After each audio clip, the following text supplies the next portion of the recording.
Richard Langga, ano binibili mo?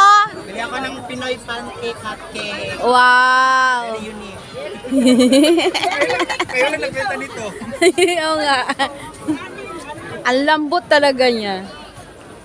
Pwede tapon to. Akin na, akin na. Ako magtapon. Very.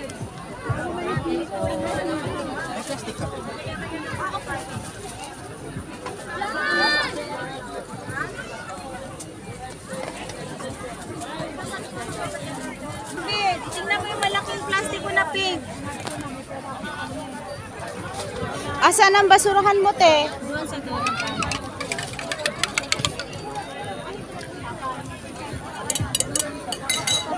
At may malaking kang plastic dito, te.